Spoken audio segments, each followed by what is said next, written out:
And howdy, everybody. It's Eric Allard with Tilson Homes. We are live. It is Tuesday. We are live on Facebook, live on YouTube, and I am joined, as I am every single week, by the one and only Mrs. Dawn Dancer.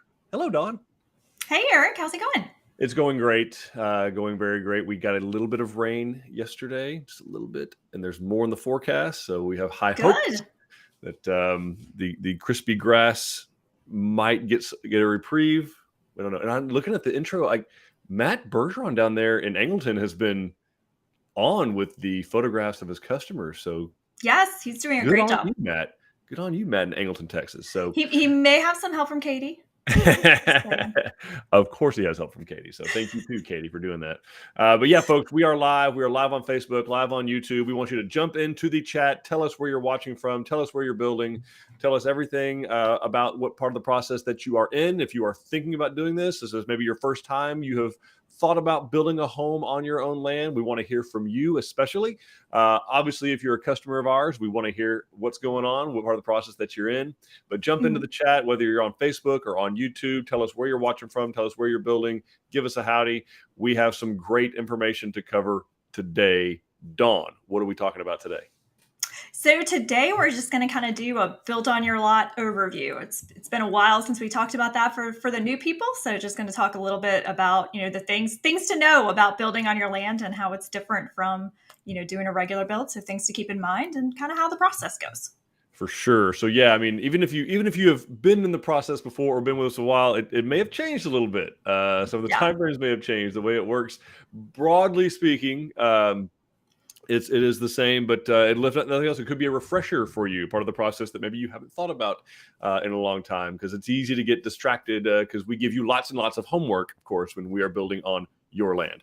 But yeah, we're going to talk about really conceptually the entirety of what it is about to build a home on your property, because like Dawn said, it is vastly different than building one or even buying one already built in a subdivision in a community, where most of the upfront legwork and stuff, like we talked about last week with the site preparation, all that stuff is already taken care of before you even walk into the sales trailer or sales office. So it's done before you even knew that was going to be a place. Exactly. Yeah. You didn't even know that was the house that was going to be built there. They did.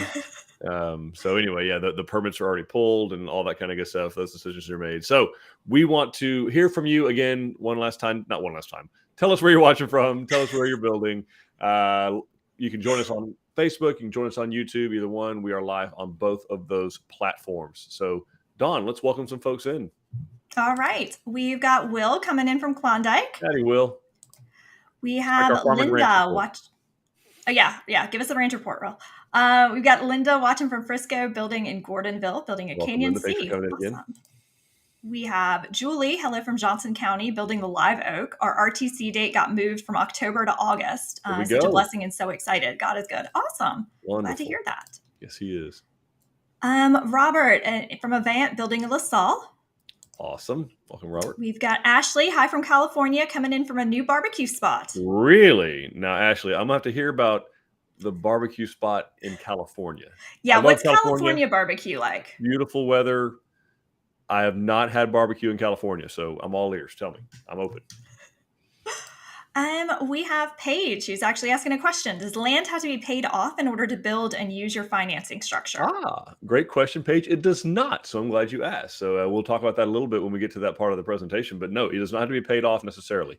In fact, in a lot of cases, it's not for our customers. So you can roll the land balance into the permanent financing. All right. We've got Renee living in Brazoria County, so need windstorm insurance. Are the windows you use impact resistant? So yeah, the windows, Renee, great question. So we're going to do everything that needs to be done to the house to get you that WPI8 certification, which is the certificate you will need to get your homeowner's insurance. So yeah, everything, all the framing methods change up a little bit. Some of the windows change up a little bit. That's actually why some window sizes aren't available in places like where you're building in windstorm areas. I think, for instance, our 4 foot by 7 foot windows, we can't do those down there. Some of the garage doors, I don't think we can do our big 18 foot by 8 foot garage door. Like, so there are some things, but our drafting team knows that. Obviously, the sales offices that deal with that stuff all the time, they know all that. So we got you covered there. Great question. Okay, perfect. We got Martina. Hello to you both. We are building in Hidalgo in Hamilton County. We have electrician and plumber scheduled for next week. Awesome. Okay.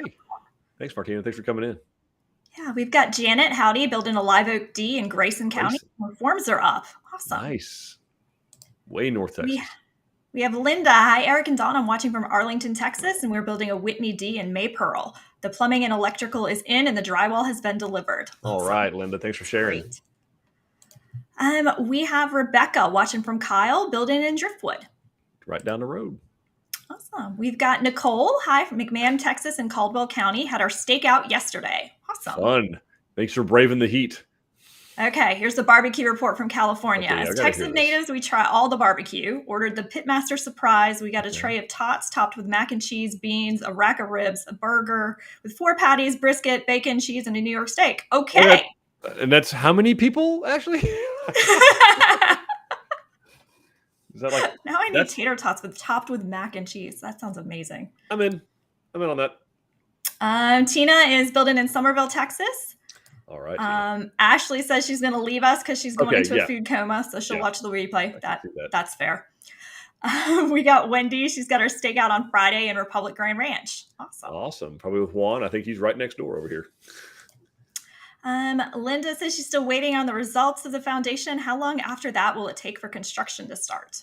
It's probably going to be still just a little while, Linda, mostly because we'll slot you for a construction date, a release to construction date based on, contractor availability, all that kind of good stuff. But the sales consultant would have a much, much more dialed in idea of how long that is, because it does vary from county to county quite a bit. So. Okay. Ashley says that all that food is for her and her Marine husband. So. Okay. Well, hoorah. He's got it. No problem. Yeah, I think he ate his share. Will's range report. He needs rain because it's too dry. Enjoying the cooler temps yesterday, and today high 80s, low 90s. Got shade up to get ready to process some meat chickens soon. Got 29 egg layer little chickens in the tractor with 13 ducklings on pasture. Awesome. Man, that's a lot going on. But yeah, it was funny when we talk about cooler weather being in the 90s. Like, ooh, bust out the parka. Something's just wrong with that. Yeah. Thomas has a question. Does the listed price online include dirt work? How much should I plan on spending on dirt work in Hopkins County? All right. So the answer is yes and no. Actually, I think in that particular case, there's Hopkins County, North Texas, I believe, and we're going to include a certain amount of money for dirt pad. So yes, there would be dirt pad included for up to a certain amount of pad work to be done. Now it depends. It's going to depend a little bit on the out of level of the property, right? So, but you're definitely going to have a dirt pad allowance already built into the price of the home in Hopkins County. That's not necessarily the case in maybe a Gulf Coast or a hill country type of county. We don't do dirt pads there, at least not right off, not in the base price you're seeing online. However, they do include a certain more out of level or more concrete work. So it kind of 6 one way, half dozen the other.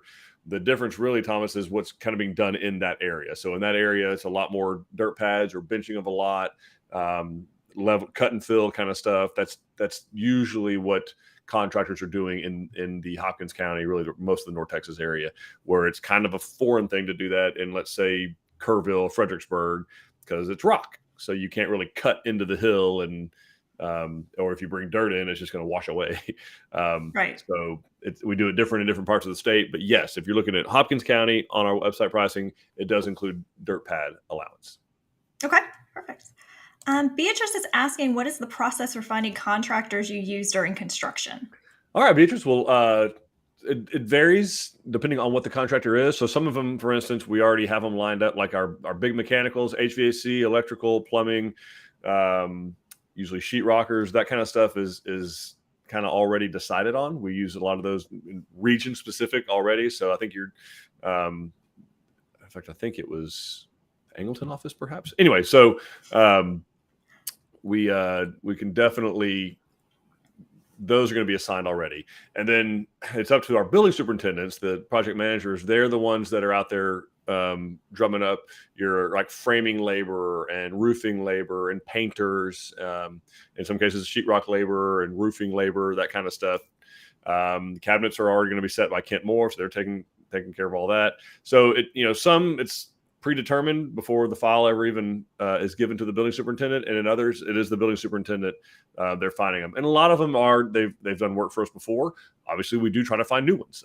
If we try to use the same ones over and over, we end up creating long lead times. So sometimes we do find new contractors, and sometimes there's a learning curve with that because we have a certain way we do our details, and so sometimes there's some on ramp time given that. So, but anyway, that's kind of how it's done. Okay. Julie is asking, if our RTC date is set and we know we will meet the builder within 1 to 2 weeks of that date, when will pad and foundation work begin?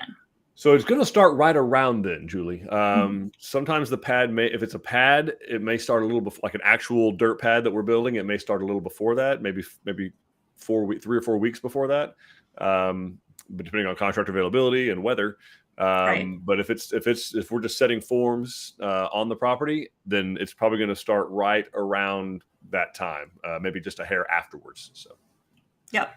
Which we have a different Julie who's kind of backing that up. She says, we're meeting our mystery builder and Jody on our land in Bowie on 7/6 to get started on our Whitney. The dirt pad is ready. So let's go.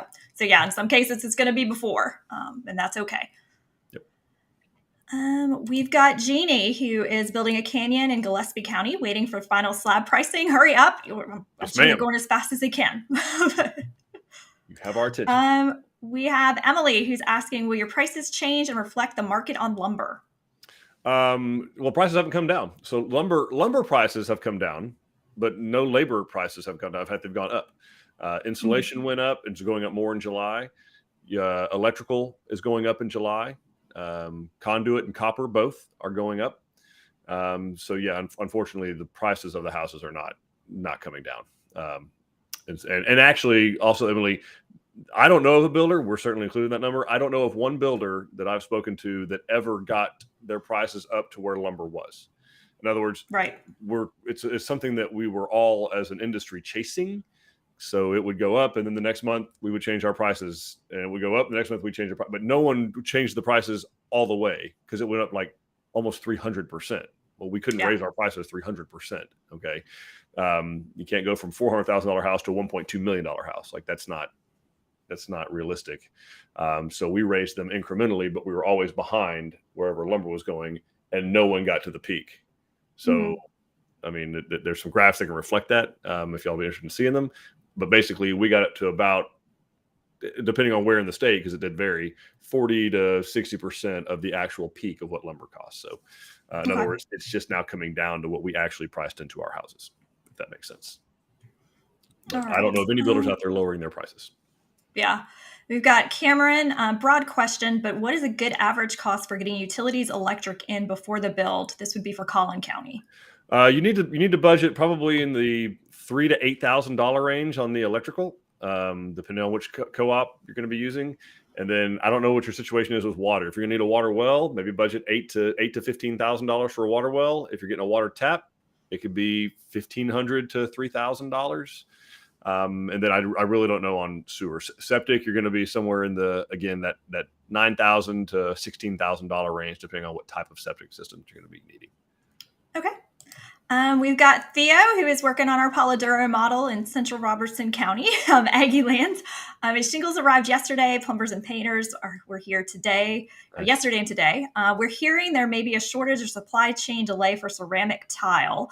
Do we know how long the wait is on that one? Okay, so it's ceramic tile and AC. And AC. And yeah, going back to Emily's point, that was another one, by the way. AC prices and flex duct are also going up. So I mean, anytime there's any kind of savings at all, it's eaten up the following week with some other hole in the dam. So the I don't know what exactly the lead times are, Theo, particularly on the tile. AC, I know in some cases we're seeing between 8 and 12 weeks, so 2 and 3 months delays on some of our AC stuff. Not everything, and not in every single area.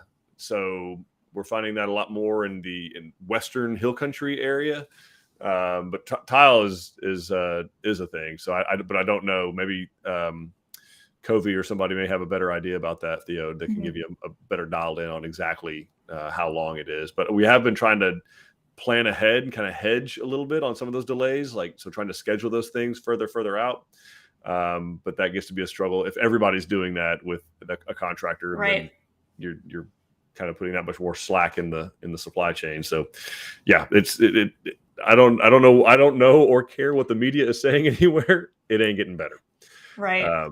It's particularly in Texas. Okay. You're always going to hear on the media what's happening on the coasts typically. So what's happening on the East Coast, happening on the West Coast, because that's where ABC and NBC and CBS are headquartered, and Fox.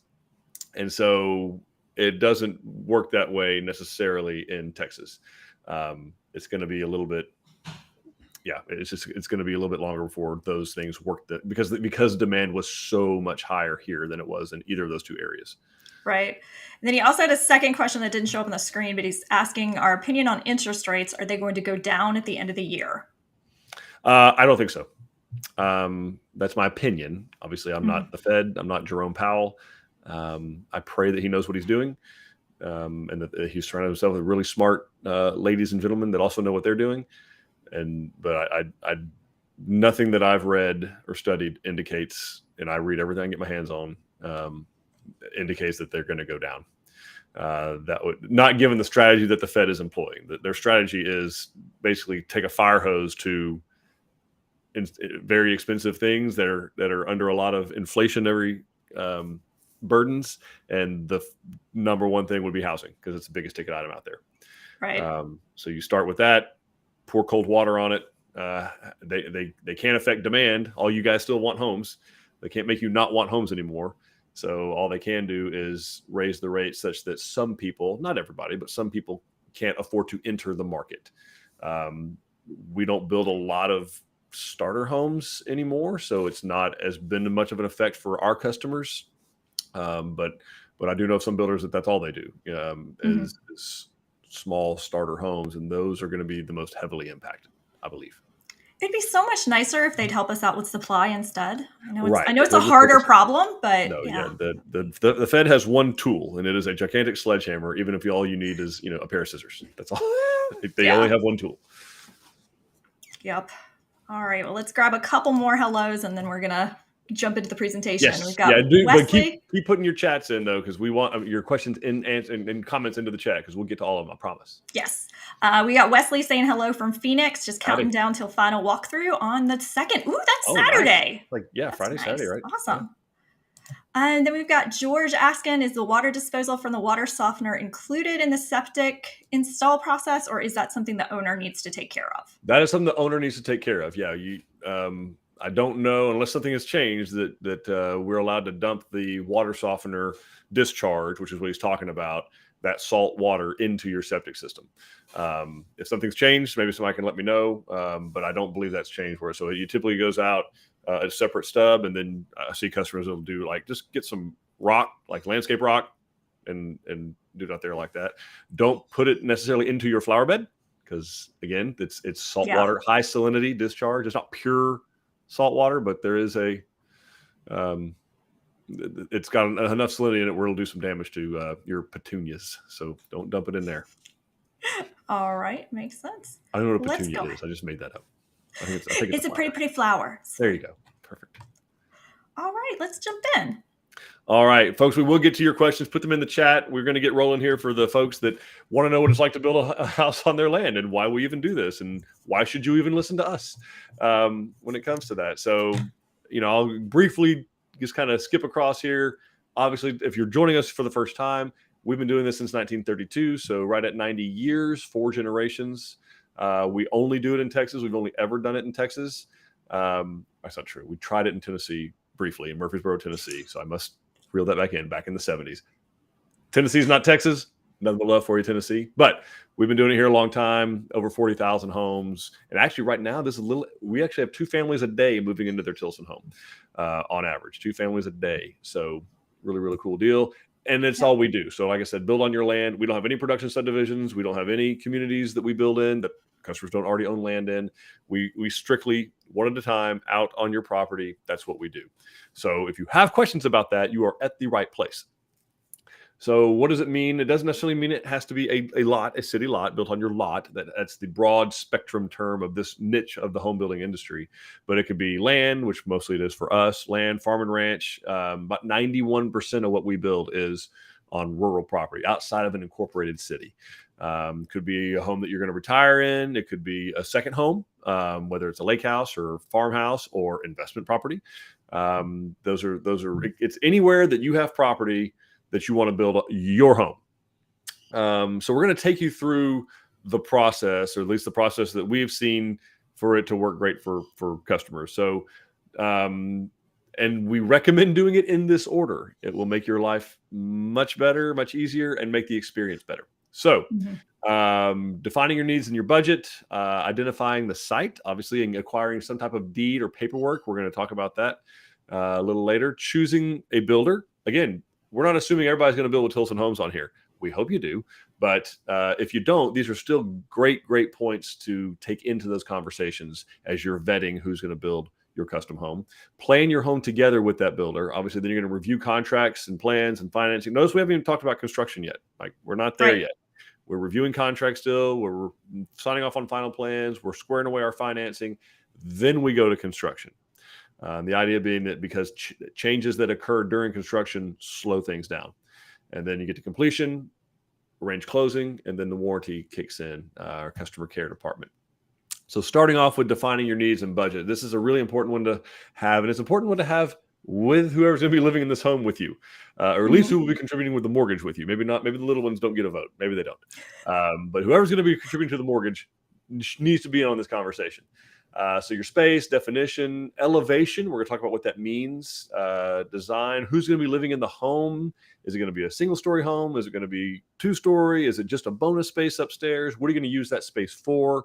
Are there going to be special requirements that you need, like you want an aging in place, or you need handicapped access, or is there an architectural control committee or a property owners association who has some authority over what can and cannot be built in there? So, and then what will the home be used for? And then obviously the budgeted cost. So, what are you comfortable spending? And you can actually back into that number using a mortgage calculator. If you're thinking about paying cash, you just need to know what the lump sum is that you're prepared to pay. If you're going to be doing a mortgage, the price isn't as important as the monthly payment is, because that's ultimately what you're going to end up paying. So, and we can talk you through how that works as well. Then you're going to start planning the home. Once you have your budget, kind of what you're comfortable spending dollar-wise. Obviously, you don't want to go out to Google and just type in home plans. You're going to get overwhelmed in a hurry. Yes. But certainly we have a lot of plans. We have a lot of options. I recommend, whether you build with us or find out if the builder has some type of library of plans, a portfolio of plans that are designed for the type of living you're going to be doing. If it's rural living, we're a great place to start. Mm-hmm. Ours are designed by draftsmen, draftswomen, professional drafters. We need to update that slide. Draftspeople. We have pre-designed structural changes, and the reason we have those is not to make our life easier; it's to make your experience better. We've already thought about how those things work. Dawn's going to talk more about that here in a second. I will not steal that thunder. Of course, there are additional customizations available. You're not limited to the custom options that we have. And we recommend, when you're doing your planning, that you have some sort of upfront contract pricing that guarantees you the best value. with this particular kind of build. We're going to talk about some different costing methods later on in the presentation, but spoiler alert, upfront contract pricing is the preferred method. So these are just some basic terms that we're going to throw around during the presentation. We want you to have a good baseline of. First floor. So this is a floor plan. This is what's known as a work copy of a plan. Also, spoiler, it's probably one we don't build very much anymore. No, kidding. So this tells you room dimensions. I believe this is the Abilene. It is the Abilene, yeah. It gives us room dimensions. It gives you kind of door swings, what they'll be swinging into. Tells you ceiling heights. It'll sometimes even tell you floor coverings, different things like that. You got the disappearing stairway here, bathtub, sinks, commodes, all that kind of stuff. But first floor plan. And then you got a second floor plan. It's going to be obviously where the second floor is. You can always line the stairs up. That's kind of where it's going to be. And we'll typically see an outline of the first floor. So kind of where the second floor lays over the first floor. And then when we talk about elevations in construction and in architecture, when we're talking about an elevation of a building, we're talking about what it looks like from a side. It could be a front elevation, which is what this one is here. And there's some ancillary information on here. This one's going to have ridge venting. We're labeling here. You got a 4x12 rough sawn cedar bracket. You got the roof pitch on here. It's kind of hard to see, but this is a 12-on-12 roof pitch. This is a walking soldier course. These are job built shutters recessed into the brick. So we're giving some details here, and these aren't as much for the customer necessarily. These are for the building superintendent and the trades that are going to be involved. So your carpenters, your roofers, your masons, those kind of things. That's some details that they'll need as they're doing their work. And now, Dawn, what if that's not enough for them? Then what do they do? Then, we offer a lot of options to kind of make it your own. So on our website and look for this functionality with other builders that you're considering as well, you can actually go in, and our drafting team has pre-designed a bunch of custom options, because we know there's different things that you want to do with your home. So we know what some of the most popular changes are to our floor plans, and they've created those and pre-mapped those out. So on our website, for the majority of our plans, you can actually go ahead and add those things, and it'll make the floor plan change. So you choose which elevation you want. It'll show you how the floor plan changes when we change the exterior of the home. But then you can also change the layout of the bathrooms, add a garage and see where that goes. There's a few options on most of our plans for that. Add additional bedrooms. And some of our plans, you could actually take bedrooms off if you want to make it smaller. There's just a bunch of different changes that you can make. And this slide here kind of shows, what's happening there. So in this one, we've added the ceiling treatment. We've changed the layout of the master bedroom and bathroom. We've added a extended rear covered porch, a 2-car garage. So you can really do some of these things and just see how that's going to impact the floor plan as you go through. So like I was saying, and then beyond that, we do offer some other things. So you can stay within those groups, but you can also change things on your own. We have a lot of customers who really love the bathroom in our LaSalle model, and we can put something similar to that in our other plans. You can add closets or media rooms. You can move walls around, take them out entirely to make 2 rooms into one big room. You can bump out rooms, add a bigger porch on the back. One of the easiest things for us to do is to change the exterior. So a piece of advice that Eric and I like to give people is find the floor plan that works best for you when you're looking at homes, and then we can change the exterior to that look that you desire. That's a much easier process than trying to go the other way. And if you still need more stuff, come on in, talk to our design consultant, and they'll figure it out for you. And then you've got all the pretty finishes that you get to pick out on your own. So you can choose to change the molding style in your home. You get your choice of cabinet style and finish, and even some of the features that are included in the cabinets.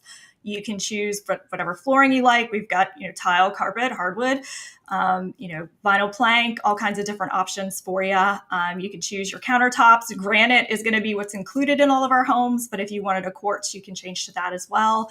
And just many, many, many options that you never even thought about. So you get to pick your plumbing and your light fixtures and your grout color and all of this fun stuff hardware, during your door hardware, and what color your outlets and switch plates are going to be, and all that. fun stuff. Yep, you're starting from scratch, so it's whatever you want. And this is just some photos of some of those custom features in action. You can see we've got different cathedral ceiling options. So you can see that one. This one has different types of cedar beams in it.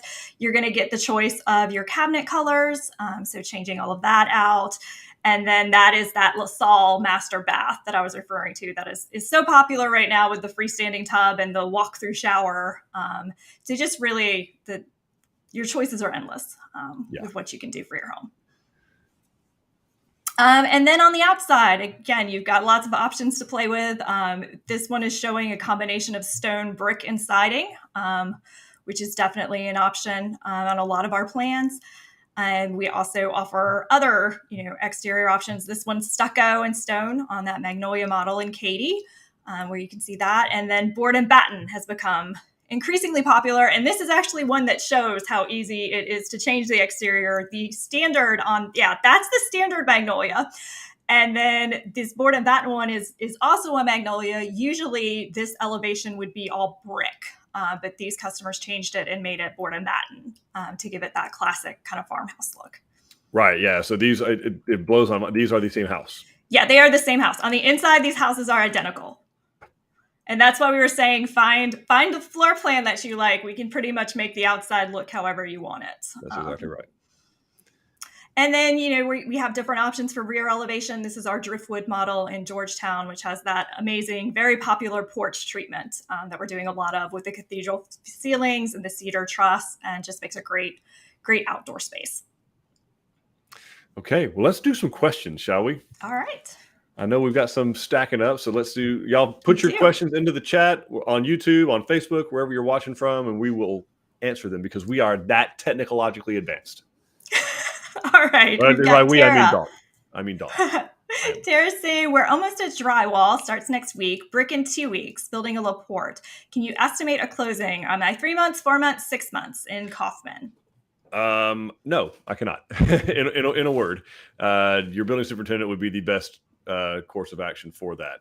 So, and there's some other things to play into that, Tara. Like, are the outside? What kind of outside utilities need to be done still? Does the septic need to go in? Is it a sewer system? Is permanent power? Is that already hooked up, or has it been started? Those are a lot of the things that are making those things go from 2 months to 6 months. Truly, I mean, maybe not as much in Kaufman County, but in some areas it's months to get permanent power hooked up. So we can get the house almost completely finished and still not have permanent power from the utility company. So talk to your building superintendent, get an idea from him on what other things need to be done in the interim, whether it's septic and water, power, gas, all that kind of stuff. And then you can get a much better dialed in time frame of when it'll be done. Okay. Beatrice is asking, we have a dirt pad on our land where we thought we wanted the house that's been there 7 to 8 years. Can we level it for where we want the actual home? Probably not in that way, Beatrice. It's not that simple, I guess. So I'm going to say maybe, but I don't know what it's going to cost to do something like that. And I don't know how much pad we're talking about. So the best course of action will be to when you meet our land preparation specialists out there at your site evaluation meeting, is to get an idea from them, because we've been building in I think that area for a long time. So I mean, a pad that's there 7-8 years is almost not even really a pad anymore. It's part of the earth. Like it's there. Yeah. It's got grass growing on it. It's a spot. Now it's still different soil from what it's sitting on top of, probably. But when you go start disturbing it and moving it over somewhere else, to get it compacted right and all that kind of good stuff, it may be the best, most cost-effective way to do it, and it may not be. So I'm going to leave that up to the judgment of the land preparation specialist for your specific piece of property. Okay. Because certainly trucking in material right now is a very high cost, because diesel is like $5 a gallon, $6 a gallon in some places. Yeah, so we have Wendy who's asking a question about our appliance prices. Basically, it's a very long message, but the gist of it is that she's seeing them at Home Depot for much less than what we would be charging to install them. And she's just kind of asking what the reasoning is for that. Yeah, no idea. I don't know what Home Depot pays for their appliances. I don't know if it's model number to model number. Sometimes they have some very model specific stuff that it looks a lot like. So in other words, like even Frigidaire, for instance, they have lines. Whirlpool does, GE does, LG does, that they specifically make for the Home Depot. They specifically make for Lowe's. They will look very similar to the lines that they are selling to builders, but they're not the same. They're no, I'm not saying they're any better or worse. I'm just saying that it's not even the same model number necessarily. Right. Home Depot has a lot of its own proprietary things. I know that because people have brought us appliances they found at the Home Depot and they want us to get them, and we go to Frigidaire. Frigidaire's like, we can't sell you that. That's only for the home. It's exclusive to the Home Depot. And part of that is, Winnie, because Home Depot buys a lot more appliances than Tilson Homes does. I'm not ashamed to say that. Right. Home Depot is a publicly traded $200 billion a year company. So it's not even on the same, we're not even in the same ballpark. We're not even on the same planet. So I mean, I know what ours cost, and actually I even know that we don't, our margin on appliances is minimal. It is one of the lowest things we have any kind of margin on whatsoever, of the things that we have margin on, which is not everything. It's one of the lowest for that very reason, because there are, it's very transparent. People go out there and see, oh my gosh, like I can get a Home Depot, and maybe you can. I don't know. Is that you get them from Home Depot and get them installed wherever you're building? Like I think you're in Republic Grand Ranch. Maybe you can, but you got to deal with the headache of doing it if you want to. And we have customers that do that. They want to provide their own appliances. If that's something, Wendy, that you want to take on, depending on where you are in your process, that you can take the contract and install the appliances on your own. Right. Okay. But you got to do it all. And warranty them and all that kind of good stuff. So. Okay. All right. We've got Emily saying, we are a little hesitant to sign a contract with y'all due to the 2-year wait for the house. The wait for the house isn't the issue. It's the unknown of the interest rates. Any suggestions? Dawn, what's the deal with interest rates? I think you had something prepared. I did. We had a feeling this question might come up. So we have the long term. Thank you, Emily. I made a pretty graphic just in case somebody asked. So we know there's a lot in the news about interest rates going up, and no doubt they are. It's definitely we're not in the twos anymore. But historically, interest rates are still very, very low. We all kind of knew that time period wasn't going to last, but this graphic is actually the 30-year history of interest rates, and you can see that we are nowhere near the peak. Hey, not to date you or I. How long a history is this? Shush. This is a 50-year history. 50-year history of a 30-year mortgage rate. You're right. Sorry. Yeah. By the way, Donna and I are the far left end of this one. All right. Yes, this is the 30-year mortgage fixed rate. Sorry. But yeah, this is the history of the mortgage industry. So yeah, over 50 years. So, I mean, I think just, really, we've kind of talked about this. We all get really concerned with the mortgage, rates. And it really only matters if you're going to pay all 30 years of interest on that. Are you going to live in that house forever?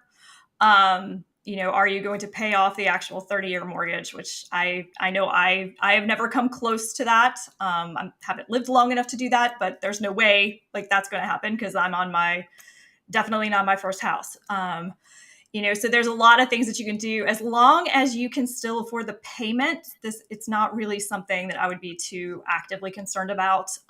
You do also have some other options, which we'll talk about more in this presentation with Tilson, you don't have a construction loan. So there's a lot of cost savings that you're having while construction is happening that you could apply to buying down your rate at the end if it's something that you're concerned about. And Emily, also to that 2-year wait, those times are starting to come down.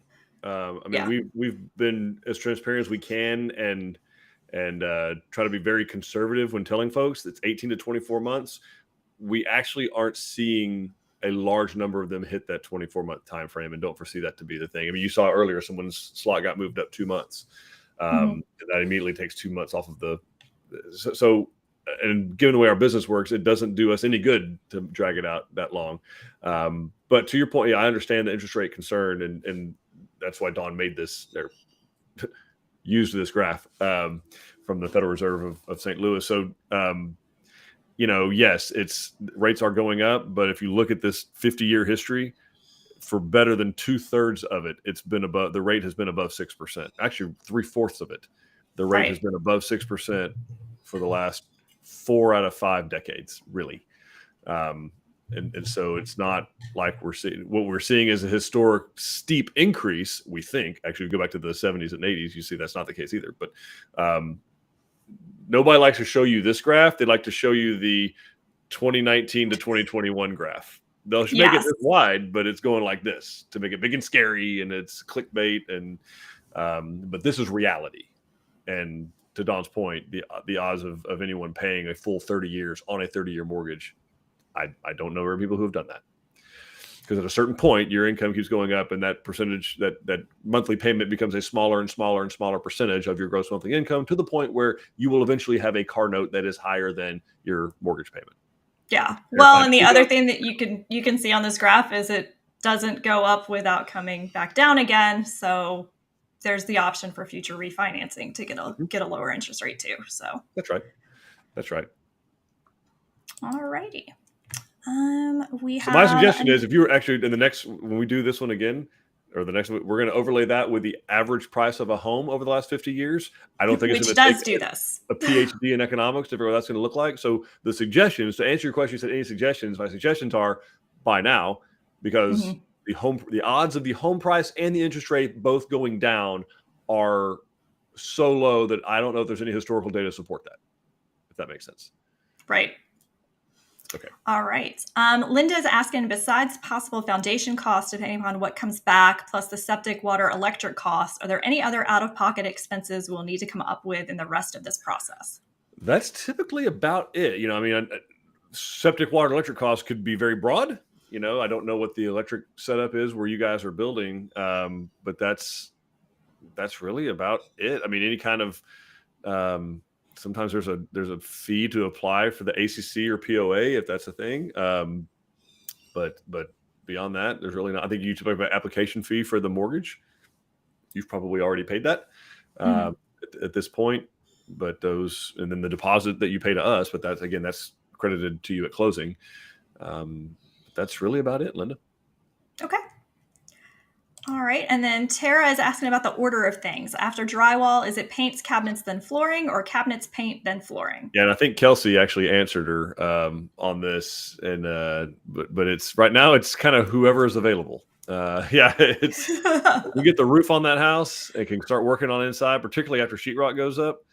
It's availability of contractors and supplies. So what we don't want to have happen, even though it does sometimes still, is for a house to sit there with nothing happening. That does happen. But if not, so ideally it would be paint, then cabinets, then flooring.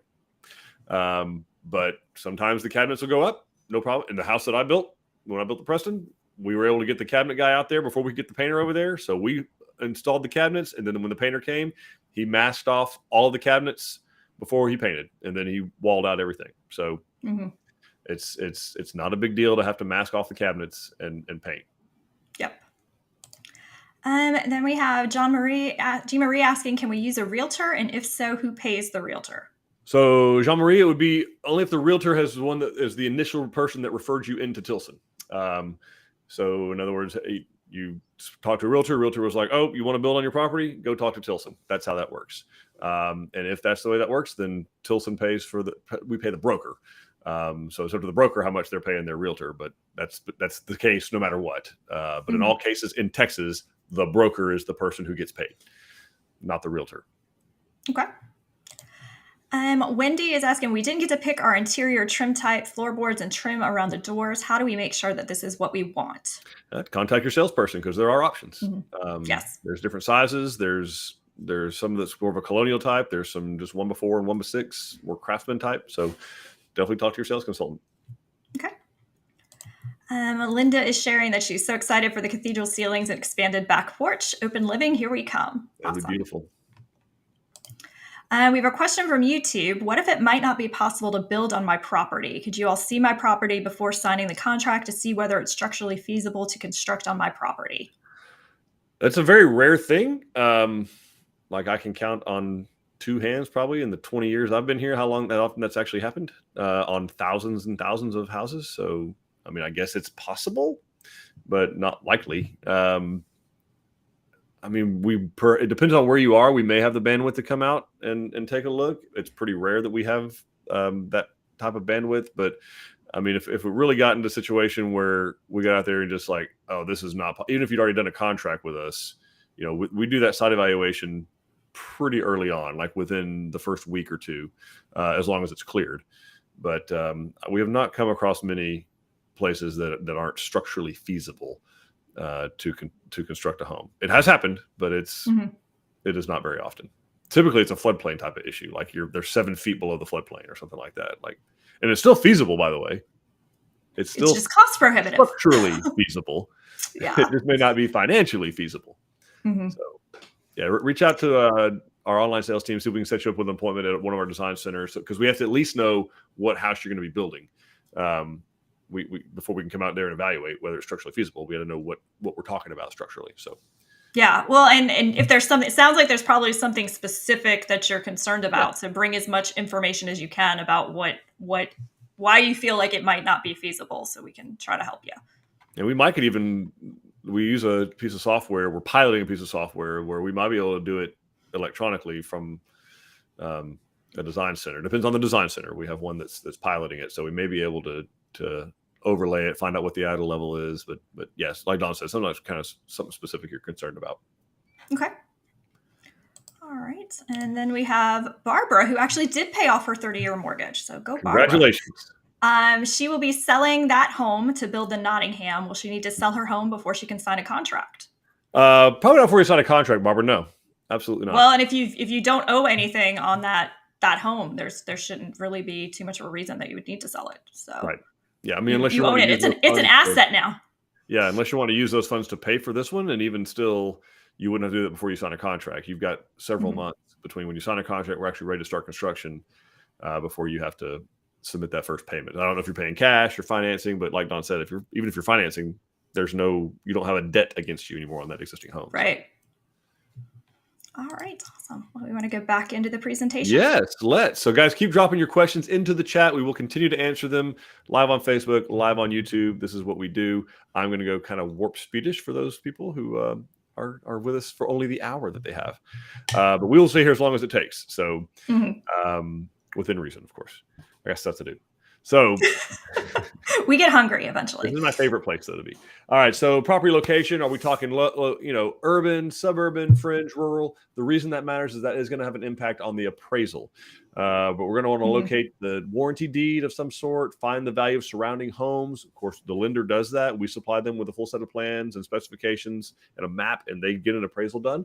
What's the surface terrain or topography? Like our friend on YouTube, maybe worried about something. We're going to know all that before we ever drive a nail. So we're not going to proceed into construction without knowing those answers. We're going to want a survey of the property, and we're going to want to note the flood note. So the footprint of the home, of course, and title insurance, which we have more on that actually in the last the site prep presentation we just did last week. Go tune into that one. Here's just an example of a survey. So this is a boundary survey specifically. A couple of things that make up what it is. You're going to notice there's a big important thing is the RPLS stamp, the Registered Professional Land Surveyor, the licensed person. So this was done by a professional surveyor.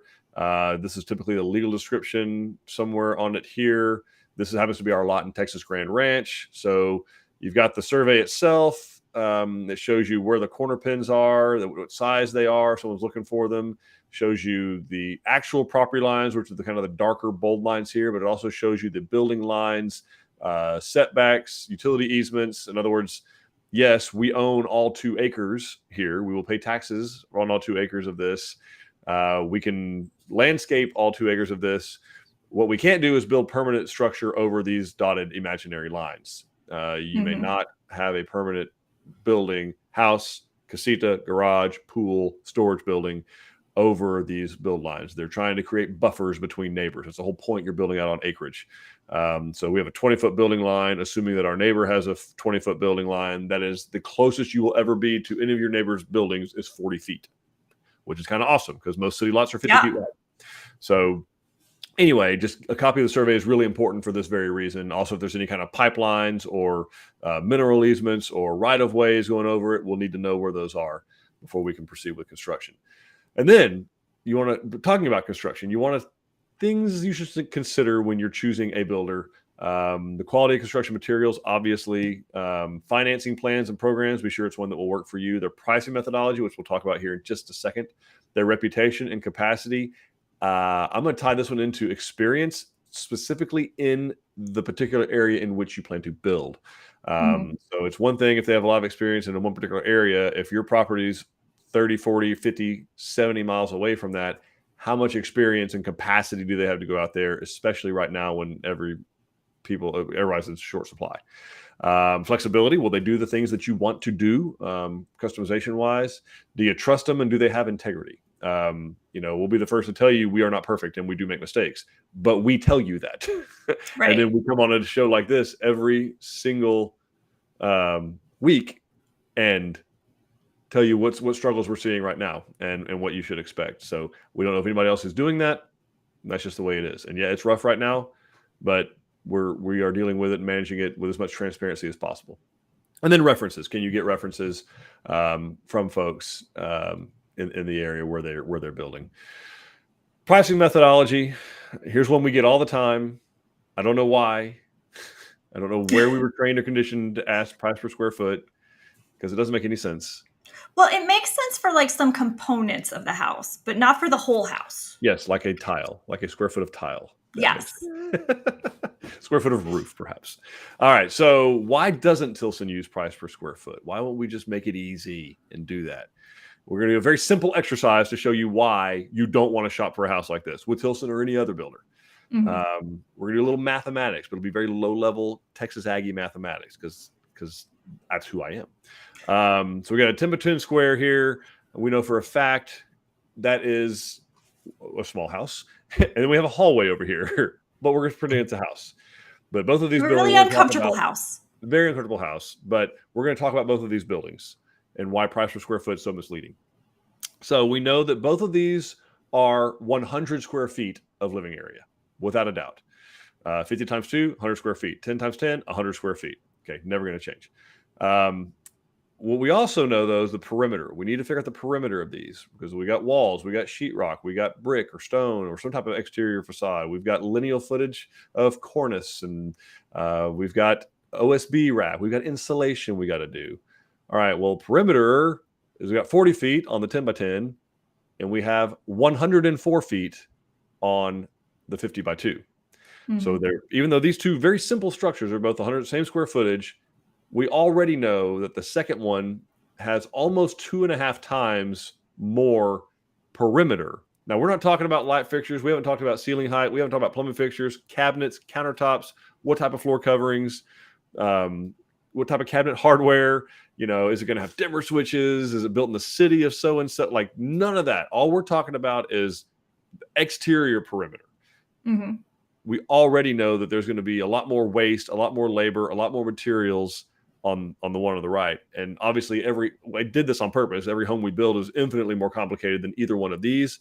So the reality is they should not cost the same per square foot because they don't cost the same per square foot. The one on the left is going to cost the builder considerably less to build than the one on the right. And that saving should be passed on to the customer. So if you have someone that's only advertising to you X per square foot, they are getting paid for this one, even if they're only building you this one. They have to, in case you pick this one. They still have to pay all their people, ideally, and have enough money left over at the end to actually service the home and stay in business. Everybody doesn't like the magical P word called profit, but it's really, really, really important that your builder be profitable. It's very important. If you want them to have any type of warranty, is only good if your builder exists. If you want them to be able to come fix that foundation in 5 or 7 years, should something, God forbid, go wrong with it, it's really important that they make a profit and can stay in business. All right. So different contract pricing methods. One that is used is cost plus. And by the way, there's nothing illegal or unethical about any of these three. They just have some different benefits and not benefits, pros and cons. Cost plus is exactly what it says it is. Like whatever you and the contractor agree to a number, a percentage difference, typically somewhere between 15 and 22%. So, you're talking about hey, whatever it costs, I'll pay you 18% on top of that. And there's a lot of custom homes, particularly really high-end custom homes. That's how that's done, which is why those typically take a lot longer. And there's a lot more detail involved. Not the best, because there's really no incentive for the builder to go look for any kind of cost savings necessarily. Because you've agreed already, you're going to pay 18% over whatever it costs him or her to build it. The next type is cost overruns and allowances. So, there's some itemized things for a lot of the components, but anything that is over that, if there's a certain percentage over, like, hey, if the framing is cost 15% more than what we've agreed to, you customer agreeing to pay the difference. This is how most custom homes are done, with cost overruns and allowances. So you're getting allowance for your countertops and allowance for your light fixtures. Hey, go over here to Ferguson and pick them out. Go over here to wherever and pick them out. And while that's fine, you can run out of those allowances pretty quick, particularly these days, because typically that electrical allowance, that it's for some of the fixtures, but it's also for the labor. And by the way, not every single fixture costs the same to hang. Some fixtures are very expensive to hang, and the labor is going to prove that out. So you may run through that allowance in a hurry, and then you're on the hook for the difference in cash. The way we do it, usually that's coming out of pocket. 100% out of pocket, yeah. The way we do it, and many other builders do it as well, is a true fixed price. So you got the price of the home, you agree on it up front, you make all your selections. This does require that you make all your selections up front. That way you know what the actual cost of all the stuff you're putting in is. Get that done up front, and then once you've agreed to that price, you go on and start construction, and the price doesn't change. Even if lumber goes up, even if electrical goes up, once we've started construction on your home, it doesn't matter. We're assuming all the risk of that. Mm-hmm. Then what? Okay. Dawn? So after you've done all of that, you've figured it all out, you've chosen your builder, you would be signing your contract and doing your plan approval. So all of this is happening before, remember, we haven't even started construction yet. So you're going through the contract, you're going through the plans, making sure all the changes that you wanted are reflected in those plans, and you've got your prices going. This is the best time to ask all of your questions and make all of your changes, because as Eric mentioned, any changes that happen once construction starts slows things down, and it also can get kind of expensive because one change can affect something else. And you're also going to do your final review of your colors, your finishes, and your cabinetry, so that we can make sure that we have enough lead time to get those things ordered into your construction site on time. And then we've got the question of, how are you going to pay for this? So there are generally 3 ways that you can finance construction of a new custom home on your land. The first, if you're fortunate enough to be able to pay cash, it's super easy. Most custom homes, though, are done with something that's called, it's either going to be referred to as a construction loan or interim financing. And then there's the way that Tilson does it, which is our Easy Buy program. So construction loan, I know not a lot of people are familiar with what this means if you've never built a custom home before. So just to be clear, Tilson does not do this, but I just want to explain what the difference is. So construction loans are used by the builder when they need the customer to secure the money to pay for building the home. So they're going to ask you to go and get a loan that will pay out in draws so that they have the money to do the next phase of construction. So these are short-term variable interest loans. They're generally 1% to 2% above whatever the current mortgage rate is. They do have a hard equity requirement. It's going to be at least 20%. Now, a lot of lenders, considering longer lead times and on things, are wanting sometimes even more than that. Generally speaking, throughout history, they've been 12 to 18 months in duration. With building cycles the way they are, a lot of them are doing 18 to 24 now. And then, like I was saying, the way that these work is the lender is actually paying money to the builder as work on the house progresses. And that you'll either have interest-only payments during construction, or you'll just have interest accruing during construction. And that interest is going on however much has already been paid out is what the interest is accruing on. So the amount of interest is going to increase over time as more money is taken out. And we do have a whole nother video that goes into this in a little bit more detail, but that's kind of the overview of what a construction loan looks like. And you're also going to have closing costs associated with that, and origination fees, and all the typical things that you see with a loan. And then there's Tilson's Way. This is what we do. We do not require you to have a construction loan because we're going to use our own money to pay the cost of construction. So we're not asking you to borrow from a bank to get money for us to use. So that means you have no loan or associated costs or fees. You've got no monthly payments during construction. For most of our buyers, you don't even have a down payment required because we're looking for 10% equity in the final home. And a lot of people have that covered in their land. And so you're just going to have more money overall in your pocket because you're not worrying about all of these additional fees and interest. And you're also going to have some peace of mind of knowing that we are financially sound enough that we don't need money from somewhere else to fund the construction of your home, which is something to keep in mind when you're working with another builder, particularly if it's a smaller builder. There's a reason they need that money borrowed. They don't have it on their own. And again, nothing unethical about that, nothing wrong with that. That's the way most business is done, but it's just something to kind of keep in mind and where is your comfort level with that? Yeah, you may have a higher net worth than your builder. Let that sink in. So beware the man with nothing to lose. So with us, what you're really going to focus on is your permanent financing, which you're still going to talk about it with the other builders, but this is really all you need to be super concerned about with Tilson is before construction, we're going to look at your permanent final mortgage. So you would work with preferably one of our preferred lenders because they just understand our process, but they're going to help you compare your options. So if you're going to get which program is better for you, FHA, VA, tax-vet, conventional, whatever you qualify for, that's going to give you the best deal. And they're going to shop those different programs for you. Your credit score requirements are going to vary by the program, and that's kind of what your mortgage broker is helping you do. So, all these loans that we do, fit within the Fannie Mae guidelines. So we're going to want to make sure that your debt to income ratio is okay. So there's going to be guidelines with that. Your land equity is going to count towards your down payment on these.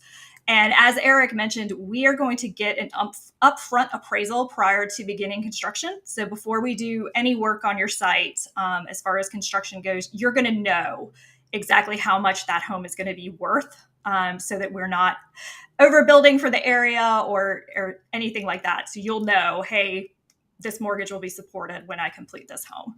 And like I mentioned, using our preferred lenders make the process easier because people that haven't worked with us before are very confused by the way we do things because they're used to construction loans. Right. And if it's something you're concerned about, you can go back to the interest rate question, Dawn.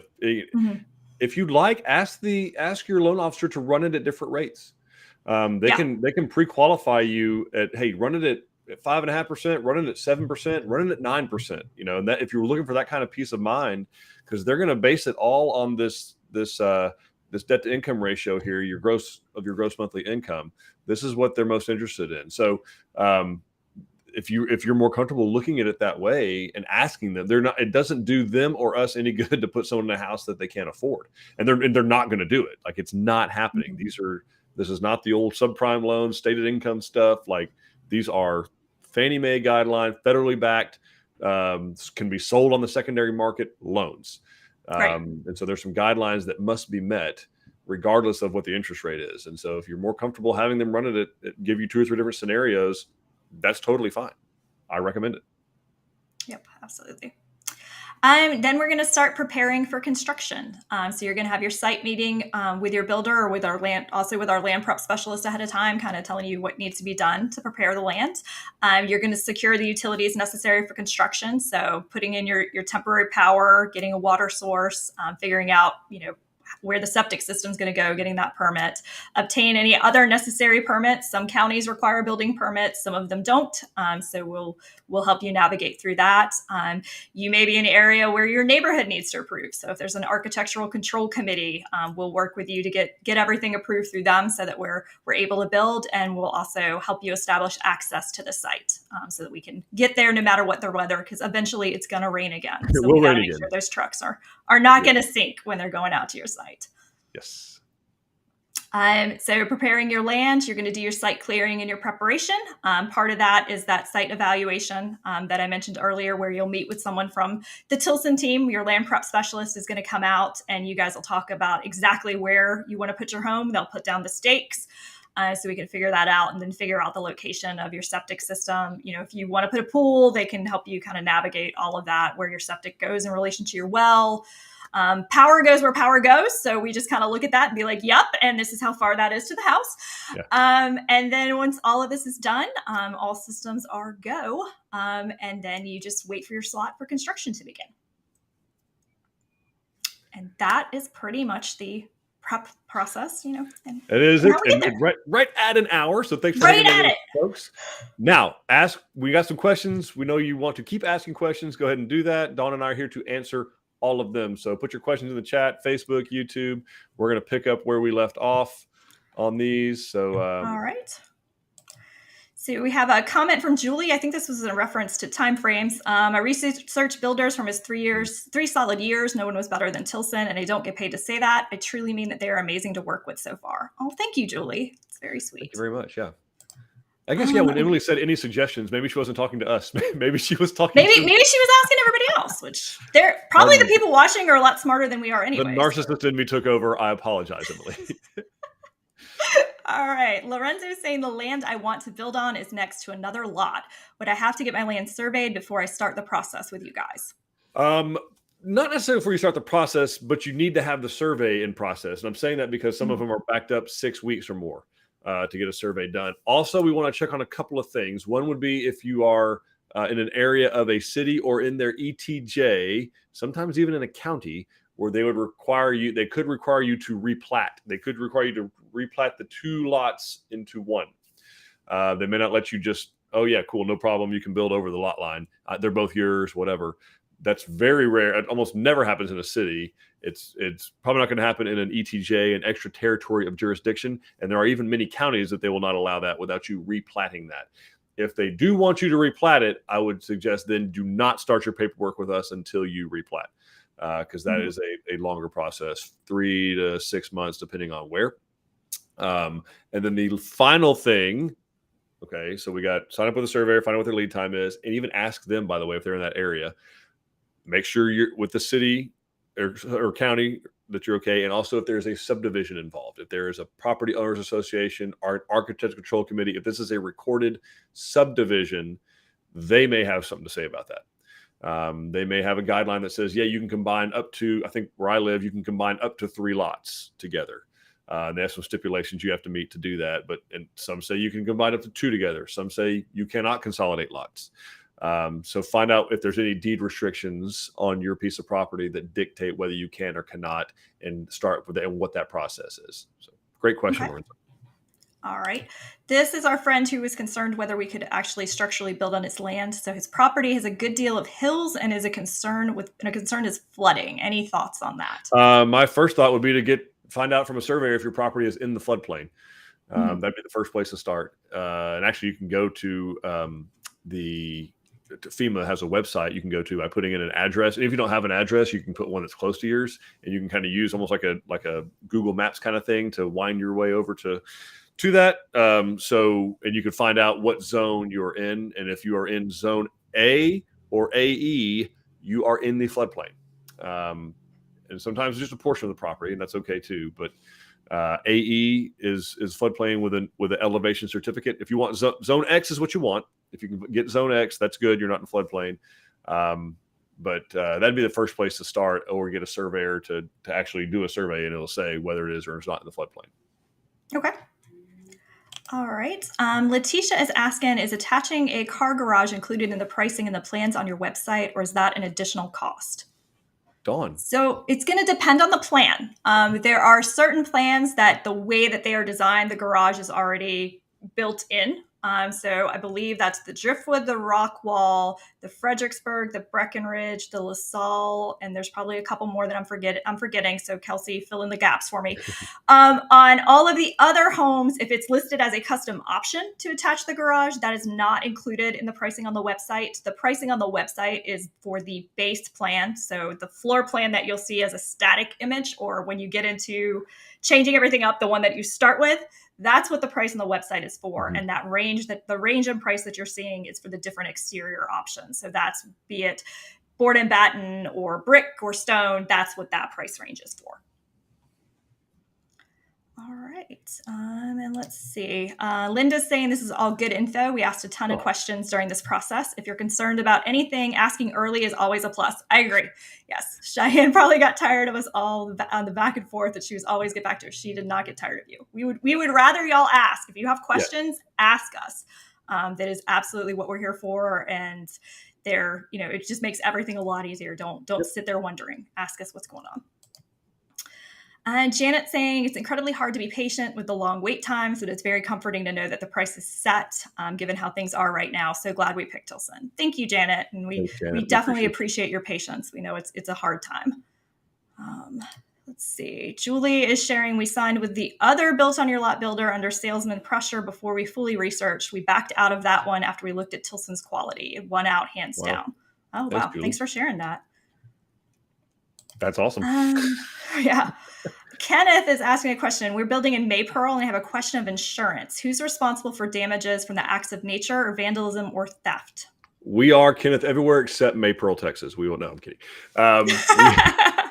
Yeah, no. So we actually, that's another good question that we left out of the things to talk to your builder about. Who's carrying the risk insurance? Yeah, so we carry all the builder's risk insurance on the homes that we build, Kenneth. So that's your things like fire, hurricane, active nature, vandalism, theft, all that kind of stuff for the home and everything, all the components of the home. So what's not covered would be like if you got a riding lawnmower out there and you put it inside the house, or if you've got, or at all, if you any of your stuff, you still want to carry insurance for that.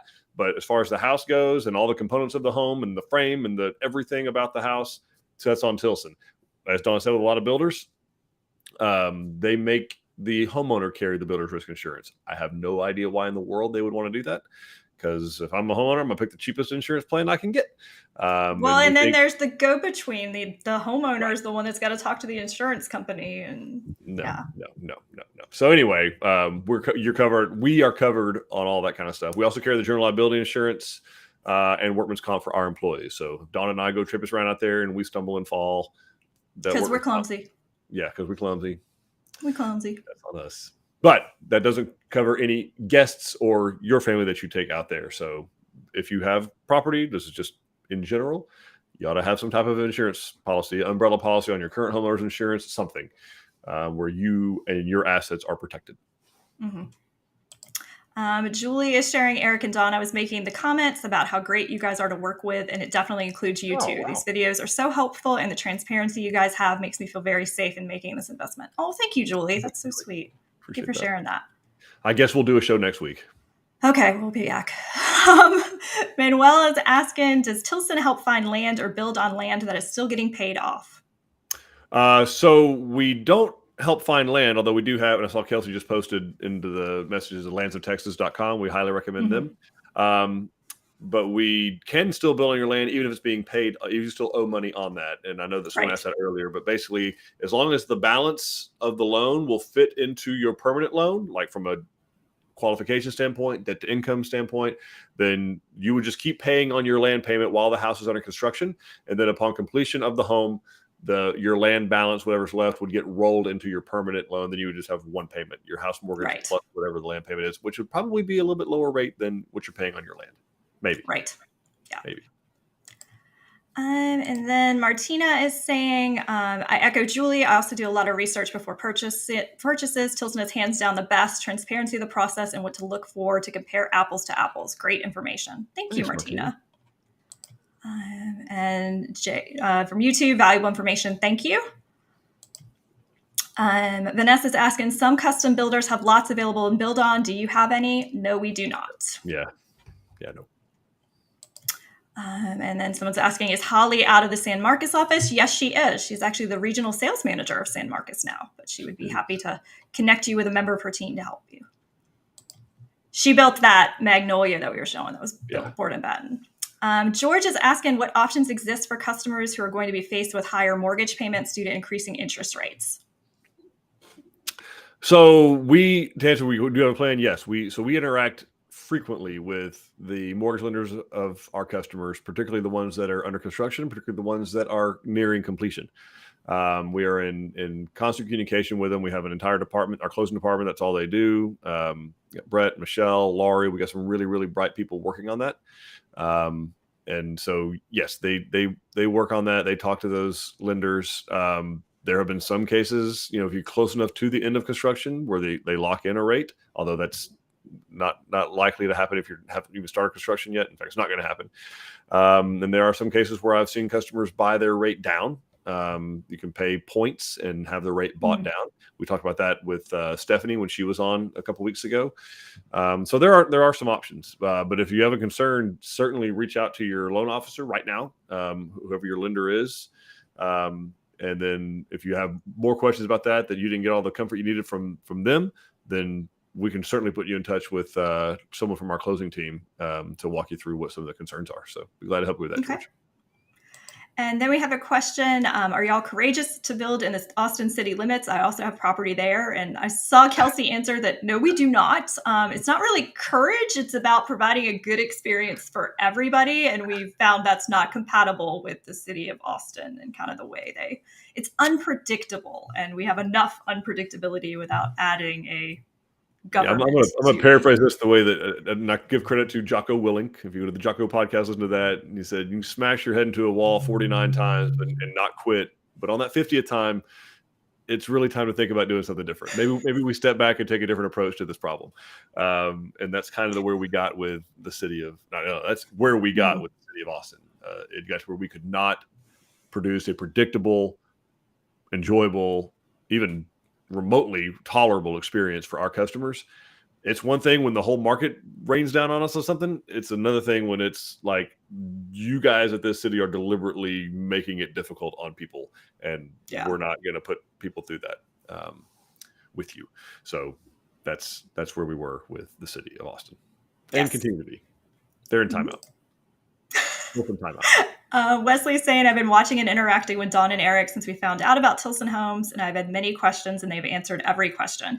Y'all are freaking awesome, along with our sales consultant, Nydia, and our contractors, Mitchell and Christian. I will always recommend Tilson to any and everyone. Oh, thank you, Wes. Appreciate that. Appreciate that.